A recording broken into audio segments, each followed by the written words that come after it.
Welcome to Punch Card Investing, a weekly show dedicated to all things value investing. Whether it be analyzing companies, pitching ideas, or discussing moves by the best investors in the world, we're trying to get one step closer to punching an investment off of our cards. Let's get started. Thank you, intro man. Although on less than optimistic news, with the unfortunate passing of Charlie Munger, that's going to be the subject of this episode, sort of a tribute to him and all of his wisdom in previous however many decades. He was an investor and business mind, and quite the witty one at that. So with me today is Mike Sharp. We're going to be going over some of our favorite lessons and wisdom or stories that we've come across with Charlie Munger, or things that we think about from time to time. I certainly think about at least a few lessons pretty frequently, just way more than I did even a few years ago. But before we get into that, as always, be sure to subscribe, like, comment, all that great stuff. It helps the channel out a lot. And I know we've been a little bit infrequent on the live episodes over the last month. Just been a little bit difficult to coordinate some things, but hoping to get back on the right track with the live episode cadence and going into the new year. So sorry about that for anyone who's been wondering where the episodes have been. We didn't have any in November, but we're kicking off December here with this tribute. But with that said, let's go over the news. If for some reason you missed it, it's been pretty hard to miss if you're into the value space, but on Tuesday of this week, on November 28th, Charlie Munger passed away at the age of 99.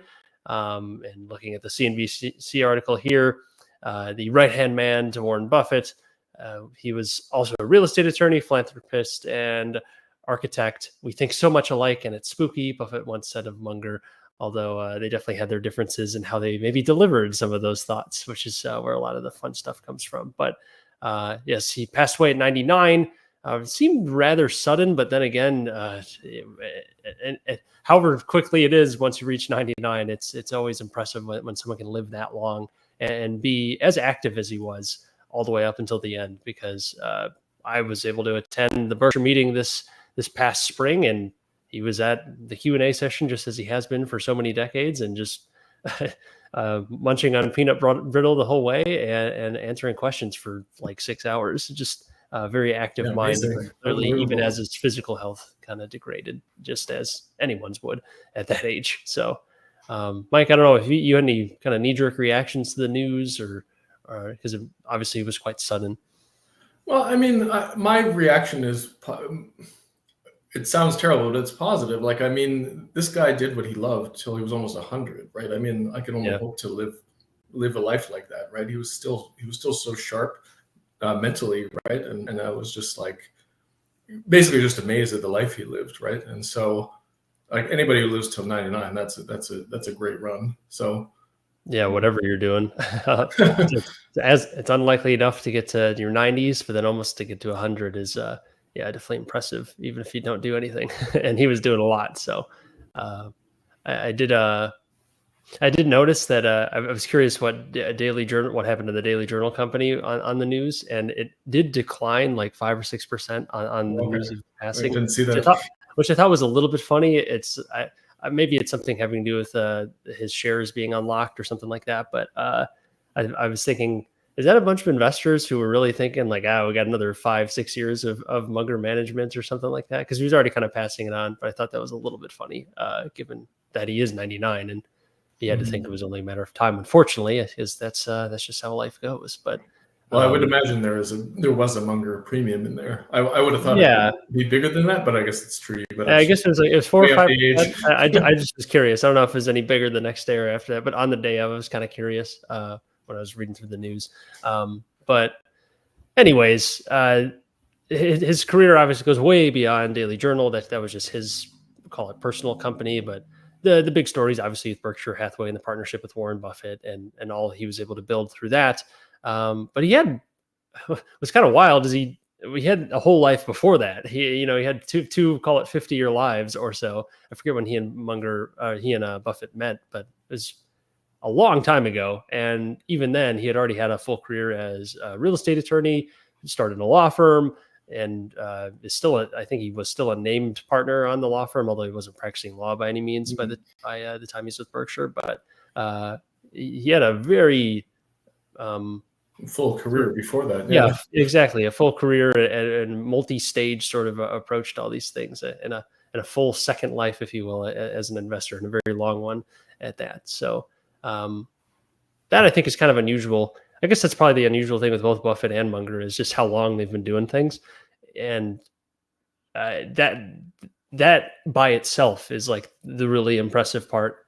If you just decouple it from anything else, all the performance, the wisdom, the things they've shared, all that, just the longevity is so hard to beat because you kind of have to live to 99 to really get there. And that's hard. That's unlikely enough. I actually think there's a relationship. Like there's no science behind this, but I think that if you're, I mean, one of his lessons is like, do what you love, right? Or do what you're interested in. And I think if you do that, it actually adds to your sort of quality of life and life expectancy and stuff like both of those guys are just, I mean, Charlie was a curmudgeon, right? But he was still obviously very happy with who he was and what he was doing, right?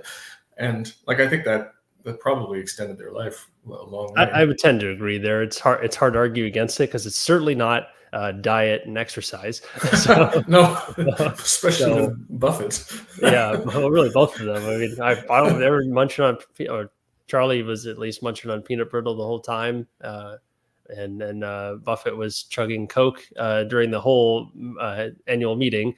So, I mean, it's not like they were much younger then. So, yeah, exactly. So, yeah, I think there is a lot to be said there. They're just maintaining an active mind and doing something that you do enjoy somewhat, at least. And it seems like they enjoyed it a lot. You didn't hear them complain about their jobs ever, and they would often praise it. So that makes a lot of sense. And yeah.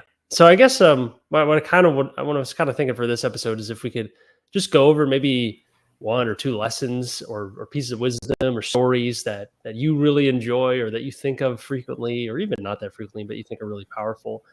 There's so many from Charlie Munger, but maybe if we get a couple here, I think that would be kind of fun. Yeah, cool. Do you want me to go first? Yeah, if you don't mind. Yeah, for sure. I could say, so I do have one that's relevant, that's constantly relevant. Like in my office, when I've got the door, and then right at eye level, I've got a piece of paper, and it's got a couple of quotes on it, and just so I see it every time I leave the room. And one of them is "Do less, Charlie Munger," right? and I, like I don't know how many times he said it, but I remember one interview where somebody's asking why Berkshire outperformed. And he said, "It's so obvious. We do less than everybody else, right?" And it seems so glib and so like just But if you dig into it, and if I dig into my own investment history, like if I had just sat on the things I knew were great and didn't do anything, stopped trading in and out and trying to find, I'm going to squeeze 30% out of that one or this, and like I would be way ahead of where I am. Like maybe I'm a bit stupid that I still haven't fully absorbed it, and I need to like look at the lesson every day, right? But I mean, if you look at particularly his track record, like if you look daily journal, like nothing happens in there. Yeah, right. Exactly. Every 10 years he makes a move, right? It's just like, and he's kicking everybody's ass, right? So I think that, and the same thing with Berkshire, right? If you take all the Ted and Todd moves out of it, like the big moves, the material moves that are at least 5% of the portfolio. Those are super rare. Yeah, and I mean, like this is punch card investing, right? That's built on that premise of just do a few things in your life and you'll do really well, right? And so I think for me that's the biggest one. It's just like I've been learning that lesson for 10 years, right? I'm just like, it's not actually great for a YouTube channel because like on my channel, like I actually have done a lot less this year, and it's like, well, I didn't do anything.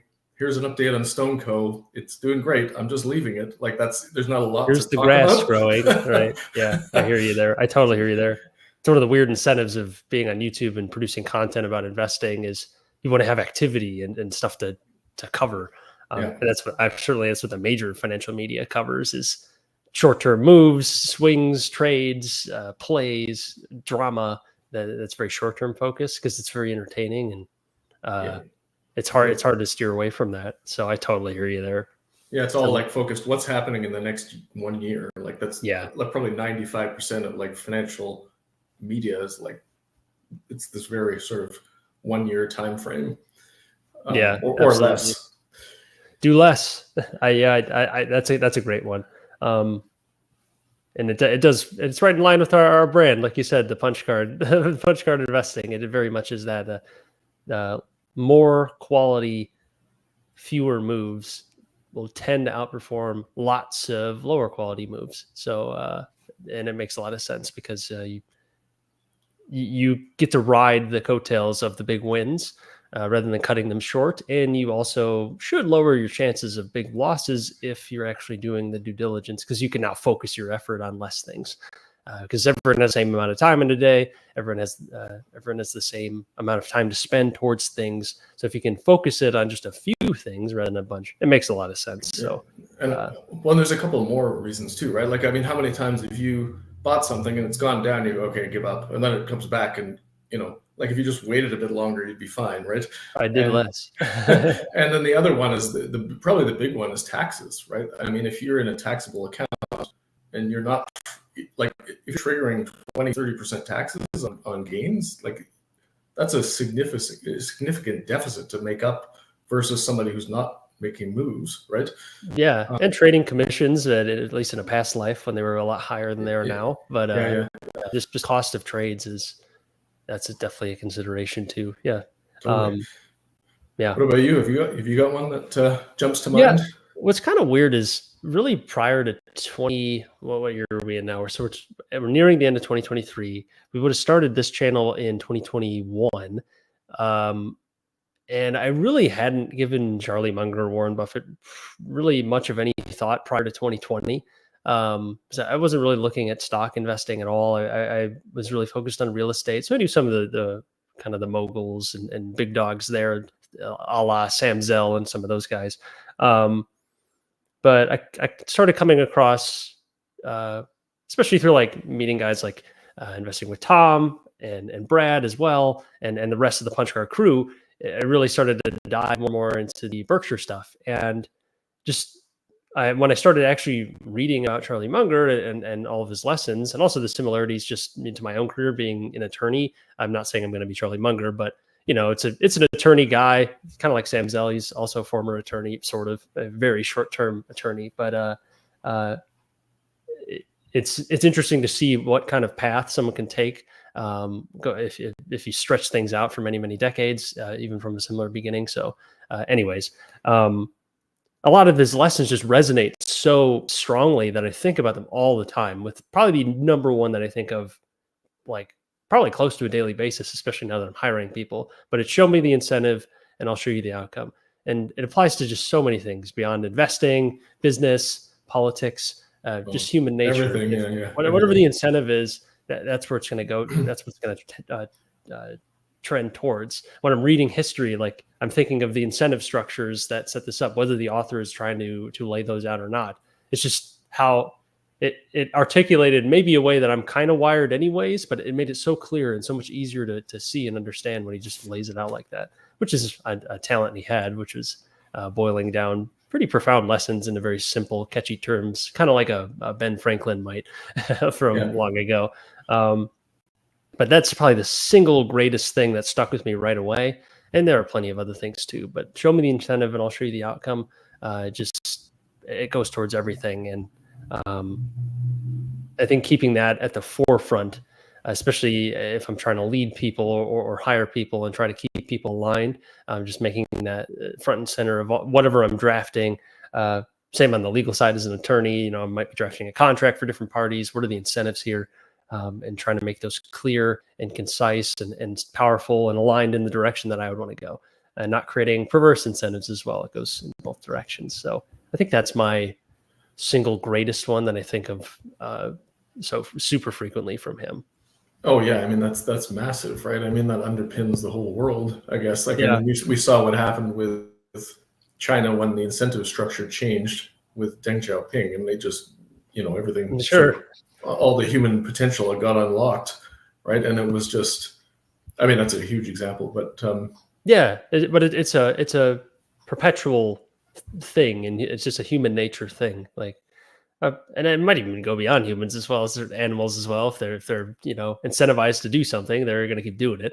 If they have any level of intelligence, right, and can put two and two together. So, well, I mean, with animals, yeah, it's like they have to stay alive. So the exactly. Find the food is the primary thing you do, right?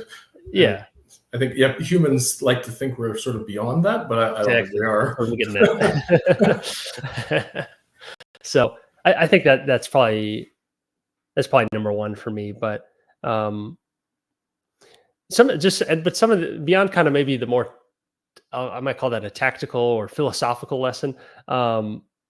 You also just have the way he delivered things, which we're kind of getting at, just the wit, the total bluntness and everything. It was just always direct, and he didn't care, which always made it very entertaining. Sometimes what he said wouldn't really be funny, but it was just how he said it, just cut to the chase. That would actually make it kind of funny, especially at notice that in all the Berkshire meetings, he'll just make a little comment that's maybe a little funny, but because just given the context, Warren Buffett just gave a big, long, obtuse answer, like trying to be all careful and tactical, very politically minded, probably.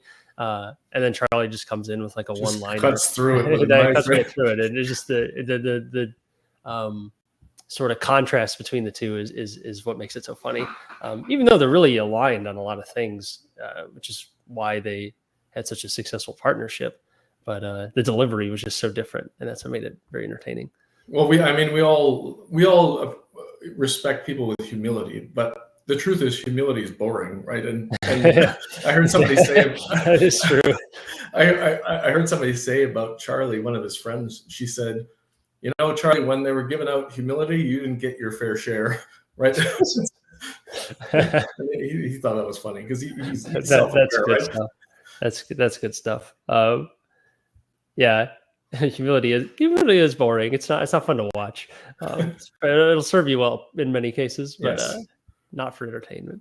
So it's a good balance to have if you're doing publicly streamed Q&A sessions for 6 hours. Have one guy with less humility than the other, right?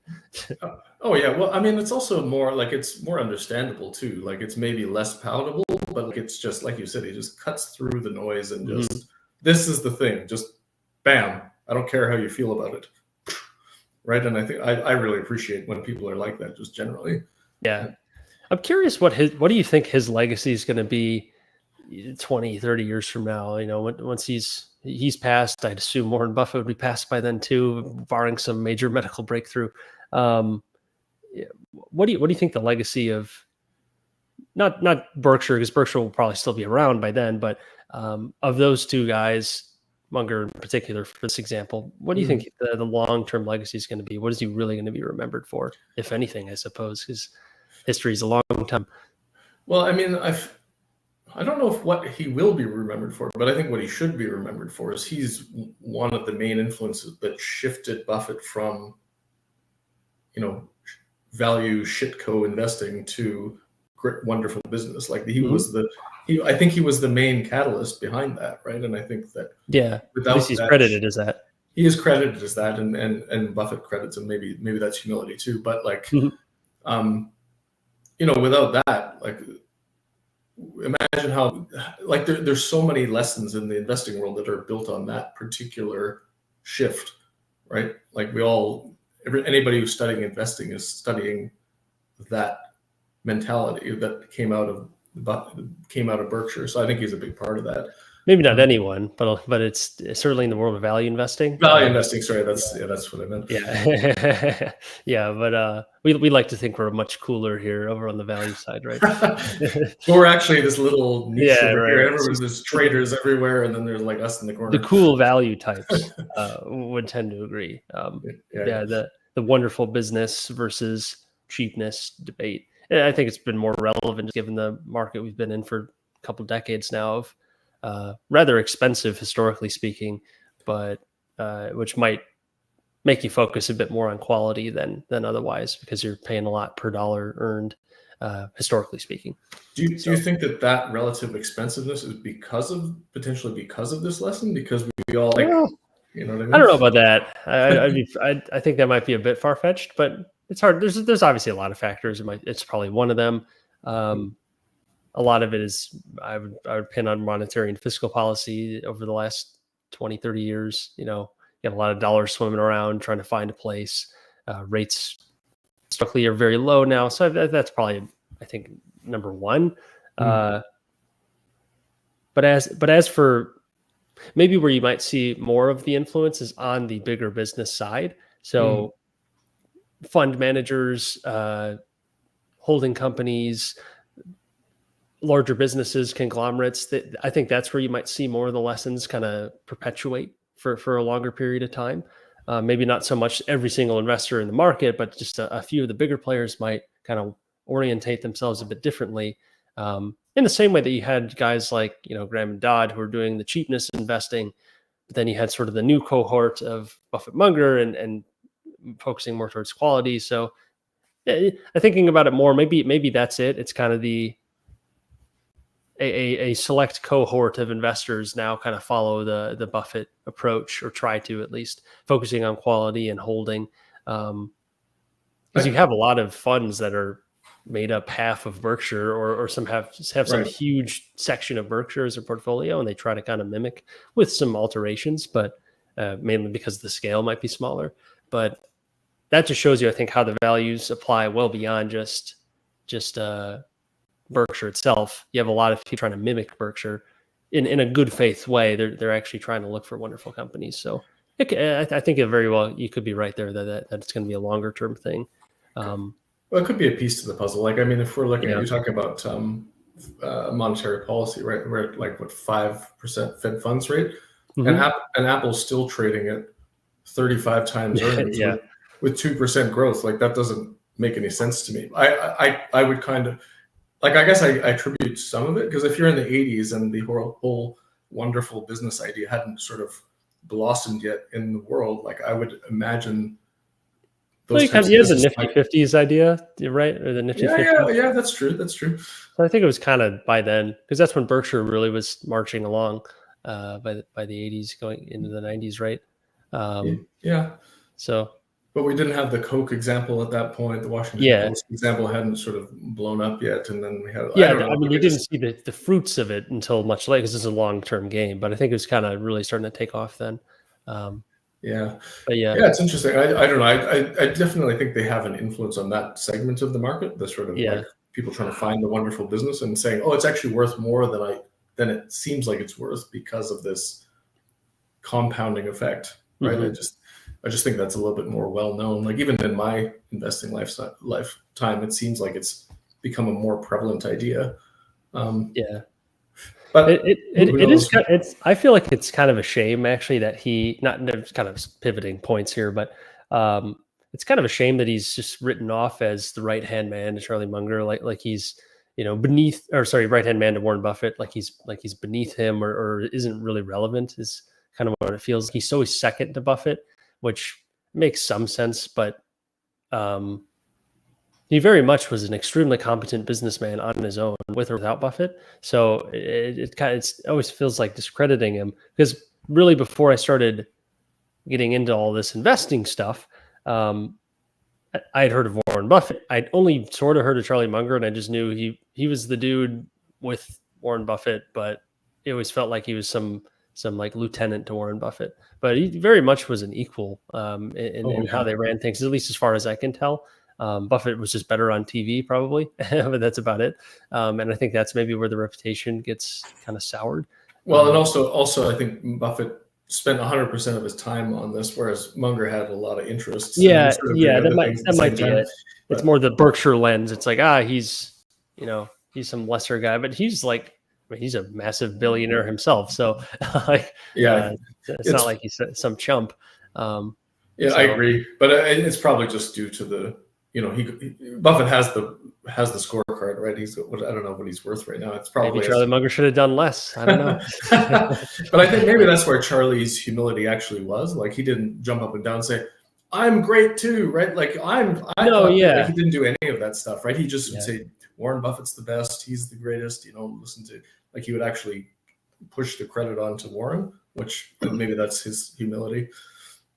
And maybe one of the other legacy items that's pretty unique to now because he lived so long. We got to get a lot of footage of him talking or audio of him speaking. All the Q&A sessions that were filmed, starting whenever they were filmed. That's like a super helpful record to have that wouldn't really have been able to have if he didn't live till he was 99. If he lived till he was 80, we'd have so much less. So that's really nice to have. You can look back on things so much easier now. That's going to be something that all generations from here on have. You'll just have so much more documented evidence. It might become overwhelming and it'll be hard to sort, but it's still there. And maybe that's another legacy item that will be kind of unique going forward now with many of the kind of the investing greats who are nearing the ends of their lives now. It's not like they're going to just disappear forever other than a book or two that they write. There's actual video content of them talking or giving interviews. To mention Sam Zell again, he had an interview like a week or two before he passed. And like that just didn't really happen very often before, but it's just very cool to be able to go back, and now you can go watch what he said a month ago after he passed away, which that just was not very feasible until rather recently. In the last decade or two is where you really start to see that start to come on. Yeah, there's a lot of content. Yeah, the constant stream of content. So I think that's really awesome that we can go back. It's not like you missed out on everything. You can actually go back and listen to him talk. Of course, it won't be the exact same, but I think that's really powerful.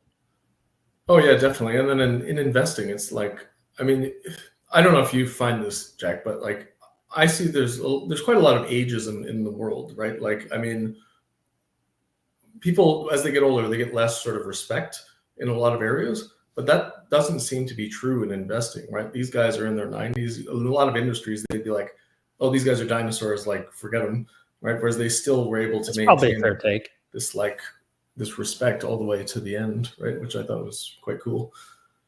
Yeah, and it grew with time as well, because yeah, that's true. Like, can you think of any others that are really like them? Like, no, they run one of the largest single companies in the entire world. They're both in their 90s, which that in itself is unusual. Like having one 90-year-old board member or CEO or manager is super unlikely as it is. But there was two of them. They'd been working together for many, many decades. I forget the year count, but at least 50 years, right? So back in the 50s, right? So when they joined up. 50s, 60s? Yeah, 50s or 60s. It might have been 60, but either way, a long time ago, many, many decades together, which that's also unusual. So it's just, one unusual thing after another, you put them all together, that Venn diagram is really tiny.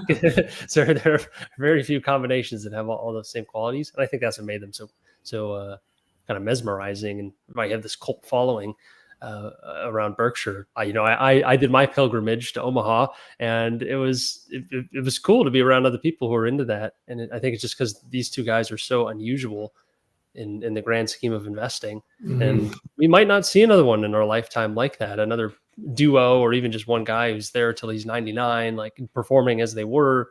It's just so unlikely to have for so many factors. Well, maybe Jack, maybe in 50 years, you and me will be doing punch card, and we'll be zillionaires too. Yeah. The currency will be debased a good bit before then. So yeah, we'll be the first decazillionaires. Nice. Yeah, that'd be pretty cool. But we got to get started. We got to get started pretty soon and get that compounding engine in effect. Totally. So Jack, before I forget, can I throw in one more lesson here before Let's do it. Maybe we can wrap up on a final lesson. Okay, so like I think the main thing I take away from him is just if you look at his wisdom, like if you look at videos of his wisdom, a lot of it is not investing related. Like he was really focused on the character of you as a human being, right? If you create a good character, then your life will be good, right? Basically, and there's this real foundational idea, right? Like I think one of his ideas was deserve what you want. Yeah. Right. And just be, that's kind of the golden rule. Be a good human. And like you and me have been in business, and like that really actually pays off, right? Short term, maybe it doesn't, but long term, it really exactly. Does. It's very much delayed gratification. So I hear you. I think that's good. And I guess one more before I forget, the other one that I think of a lot that goes really directly to that is the inversion principle. I doubt he came up with it, but he certainly popularized it. Yeah. And I think of him when I think of inverting, when I'm trying to figure out, maybe there's a tough thing to try and solve. And the whole concept of inversion is, okay, take what you want. Say you want to build a great business. How do you build a great business? Well, that can be kind of hard to think about. Like, you don't know what you don't know. Well, okay. How would you build a bad business? Invert it. How would you build a bad business? And it's, for some reason, it tends to be easier to think of what wouldn't work. So at least you can kind of go through that process of elimination. So, trying to build a great business. I don't know how to build a bad business. Well, don't show up on time. Don't use the worst quality items. Don't pick up the phone when customers call. Just so you could just go down the list. Charge way too much for what's given. Have a negative experience the whole way through. Bad quality products. Whatever. Like I'm just coming up with these as we go. It's so easy, right? It's pretty easy for a lot of people to come up with the negatives, and then now you have a list of what not to do. It can make it a lot easier to kind of re-invert it again. Okay, don't show up on time. What's the inversion of that? Show up on time, and you might have a wonderful business at that point, and so on. So that's another big one too, and it goes to that. If you want something, and he says you got to deserve it. Well, how would you not deserve it? And then you do the inversion exercise. So it's a great little tool in the psychological tool belt and trying to problem solve. So I definitely I credit him a lot for that one. That's a really good one. And and he did prove that we can be, no matter where we are now, we can still be super rich if we start investing now, right? Like I'm in my 40s, right? I'm like, oh, I can. I still have a whole. Yeah, you got 50 years left. If you meet him.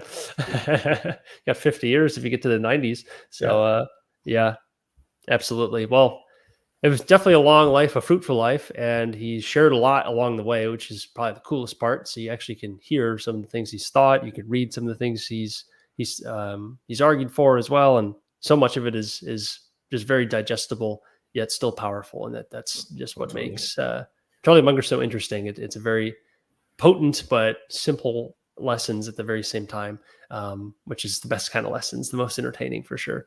So with that said, thanks everyone for dropping by. I just wanted to do kind of a quick tribute episode here. Thanks again, Mike, for coming on.